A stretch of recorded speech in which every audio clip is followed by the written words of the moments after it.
Now he was all alone, surrounded by a crowded apartment of assorted tools, car parts, and trinkets that would do nothing to comfort him. The crying bothered me enough that I got out of bed and walked into the kitchen for a drink of water. I was surprised to see Fritz there. Her cross woke you up too? He asked. I nodded, and Fritz turned on the water and then a small radio that Mama kept on the counter. While it blared out some of all night dance music, he motioned me to lean forward. He whispered directly into my ear, He's done that every night since he came home. It was his crying that finally made me decide to swim the spree. I thought you weren't. I won't. You were right before about the risk of trying to escape that way. But I've been awake all night listening to her crouse and wondering what happened to make him cry like that. Then I wondered if it could become me or you or Mama one day. My mind was already made up to leave Gerda. I just wasn't sure about how. He drew in a breath, and then, Papa might not want us to dig, and Mama would never give us permission, but it doesn't matter anymore. We're going to build that tunnel. I felt so happy that I nearly cried out, but Fritz made some excuse to the microphones about the water not warming up and maybe we could try in the morning instead. Then he winked at me and leaned closer to our mouth and mouthed the words, "Tomorrow we begin." It was a lucky thing that this was the last day of school because I barely heard anything my teacher said in class. We had some tests and I undoubtedly flunked, and in any other situation that would have been a serious problem. But what did I care now? I wouldn't be here when the next school year began. The one detail I did have to pay attention to was Anna.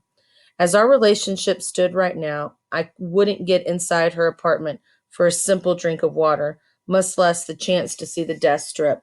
But I hoped to plant the idea of maybe letting me visit one day soon.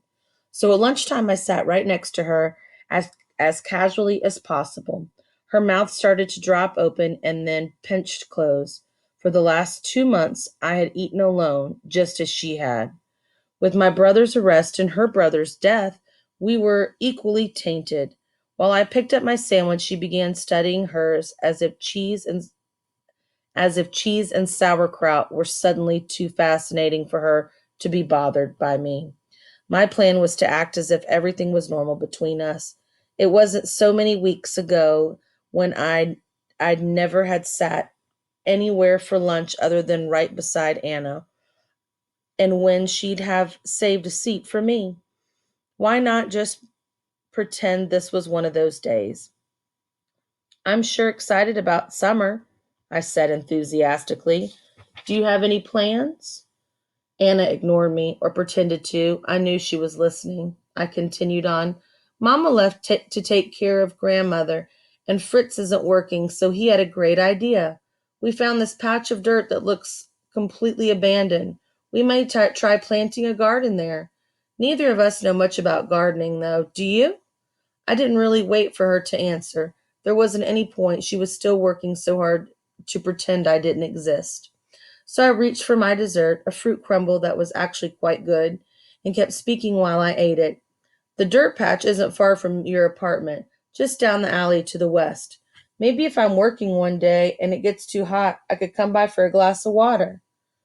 By this point, I was getting frustrated. Talking to Anna wasn't much different than talking to the stone, and I figured the stone would be friendlier. We'll plant corn, I think. Maybe some other stuff too, or whatever we can get seeds for. We're going to start on it today when school's over. We probably can't sell the harvest. I'm sure the state wouldn't allow that. But we could give it away. It's too bad we can't sell it. I bet our corn will be so good, so juicy and sweet, that every family in Berlin will want some. We could make ourselves rich.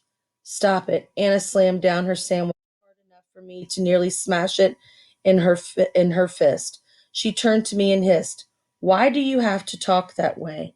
Why do you have to think that way?